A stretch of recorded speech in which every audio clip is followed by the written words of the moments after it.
कहानी अड्डा में दोस्तों आपके लिए लेकर आई हूँ बहुत ही सुंदर और दिल को छू लेने वाली कहानी। शीर्षक है नरहरि सुनार की करधनी। नरहरि सुनार रहते तो पंढरपुर में थे, किंतु इनका हृदय काशी के भोले बाबा ने चुरा लिया था। शिव की भक्ति में ये इतना मगन रहते कि पंढरपुर में रहकर भी विट्ठल भगवान को ना तो इन्होंने कभी देखा था और ना ही देखने के लिए उत्सुकता थी इनके अंदर कोई। नरहरि सुनारी का काम करते थे, इसलिए जब सोने के आभूषण बनाते तो उस समय शिव शिव शिव का नाम सतत इनके होठों पे रहता था, इसलिए इनके बनाए आभूषणों में भी दिव्य आभा झलकती थी। पंढरपुर में ही एक साहूकार रहता था दोस्तों, जो कि विट्ठल भगवान का बहुत बड़ा भक्त था। उसके कोई पुत्र न था।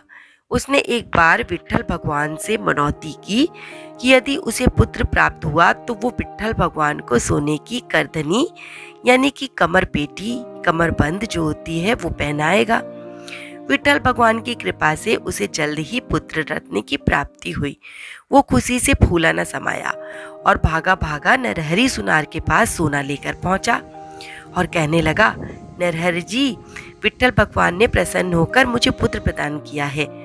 अतः मनौती के अनुसार मुझे विट्ठल भगवान को रत्न जड़ित सोने की करधनी पहनानी पड़ेगी और मैं चाहता हूँ कि वो आप बना कर दें।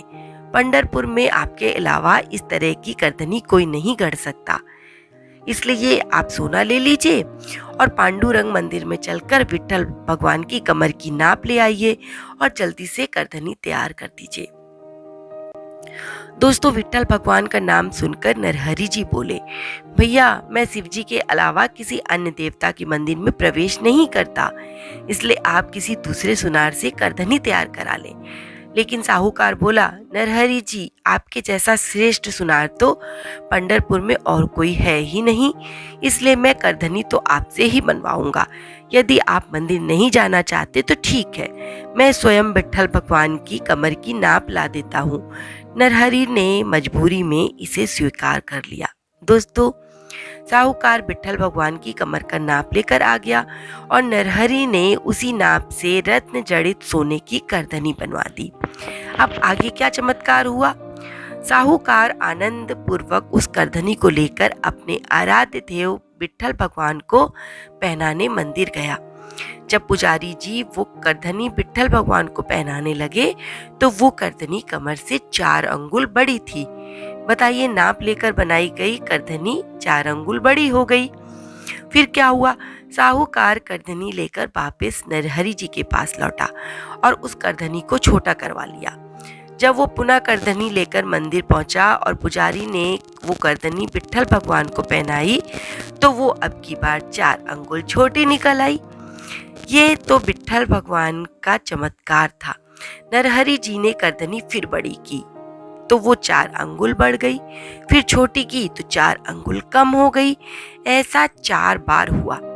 पुजारी जी और अन्य श्रद्धालु जो थे साहूकार को सलाह देने लगे कि नरहरि जी को आप स्वयं यहाँ ले आएं ताकि वो विट्ठल भगवान की कमर की नाप ले ले।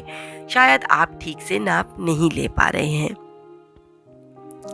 दोस्तों, साहूकार के अत्यधिक अनुनय विनय करने पर नरहरि जी बड़ी मुश्किल से विट्ठल भगवान के मंदिर जाकर स्वयं नाप लेने को तैयार हो गए, किंतु कहीं उन्हें विट्ठल भगवान के दर्शन ना हो जाएं, ये सोचकर उन्होंने साहूकार के सामने एक शर्त रखी कि मंदिर में घुसने से पहले ही मैं आंखों में पट्टी बांध लूंगा और हाथों से टटोल कर ही आपके विट्ठल भगवान की कमर की नाप ले सकूंगा। साहूकार ने नरहरि की ये शर्त मान ली। अनेक शिवालयों से घिरे पांडुरंग मंदिर की ओर कदम बढ़ाने से पहले नरहरि जी ने अपनी आंखों पर पट्टी बांध ली। साहूकार इन्हें मंदिर के अंदर ले आया, विट्ठल भगवान के सामने खड़ा कर दिया। जब नरहरि जी ने नाप लेने के लिए अपने हाथ आगे बढ़ाए और मूर्ति को टटोलना शुरू किया तो दोस्तों क्या हुआ कि उन्हें ऐसा लगा कि वे 5 मुख 10 हाथ वाले सांपों के आभूषण पहने, मस्तक पर जटा और उससे प्रवाहित हो रही गंगा वाले भगवान शिव की मूर्ति का स्पर्श कर रहे हैं। नरहरि जी ने सोचा, कहीं साहूकार मुझसे ठिठोली करने के लिए विट्ठल भगवान के मंदिर की जगह शिवालय तो नहीं ले आया। और ये सोचकर ये अपने आराध्य देव के दर्शन के लोभ से बच नहीं पाए और प्रसन्न होकर अपनी आंखों से पट्टी खोल दी। किंतु आंखें खोलकर देखा तो ठगे से रह गए। देखा सामने उनके आराध्य शिव भगवान नहीं विट्ठल देव ही खड़े थे। झटपट इन्होंने फिर से अपनी आंखों में पट्टी बांधी और पुनः नाप लेने लगे। लेकिन जैसे ही इन्होंने पुनः मूर्ति के दोनों ओर अपने हाथ ले जाकर कमर की नाप लेने का प्रयास किया तो इन्हें पुनः ऐसा आभास हुआ कि मानो ये अपने इष्ट देव पागंबरधारी भगवान शिव जी का ही आलिंगन कर रहे हैं।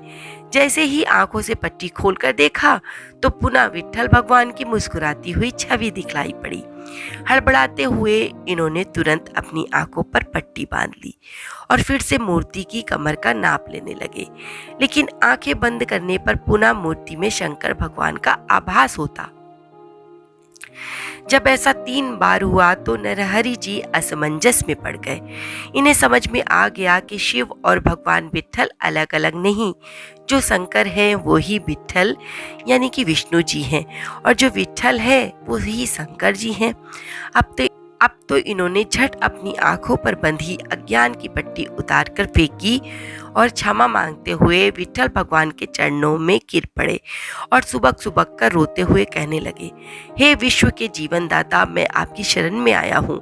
मैं शिव जी में और आप में अंतर करता था, इसलिए मुझे नराधम ने आज तक आपके दर्शन तक ना किए।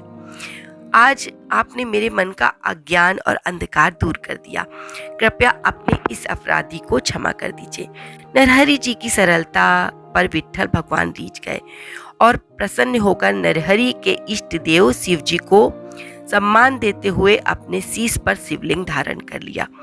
विट्ठल भगवान को शीश पर शिवलिंग धारण किए देखकर नरहरि जी और अधिक रोमांचित हो गए और उनके आंखों से आंसू बहने लगे। गदगद स्वर से उनकी स्तुति करने लगे। अब की बार नरहरि जी ने विट्ठल भगवान की कमर की नाप लेकर प्रेम पूर्ण हृदय से जो करधनी बनाई वो उनकी कमर में बिल्कुल ठीक बैठी। विट्ठल भगवान को रत्न जड़ित करधनी पहने देख नरहरि जी और साहूकार भाव विभोर हो उठे। अब नरहरि जी विट्ठल भगवान को अपने इष्ट देव शिव भगवान का ही रूप मानने लगे। अतः ये विट्ठल भक्तों के वरकारी मंडल में शामिल हो गए। ये विट्ठल विट्ठल विट्ठल का नाम जपते रहते और मस्ती में नृत्य करते। आज भी अपने सिर पर शिवलिंग धारण किए पंढरपुर के विट्ठल भगवान के दर्शन कर भक्तजनों को नरहरि सुनार की इस कथा का बरबस ही याद आ जाता है। दोस्तों, आपको ये कथा कैसी लगी? अगर पसंद आई हो तो आगे शेयर कर दीजिएगा और ऐसी ही सुंदर कहानियों, कथाओं और नाटकों के विषय में जानने के लिए, उनको सुनने के लिए मेरे चैनल को सब्सक्राइब कर लीजिएगा। धन्यवाद।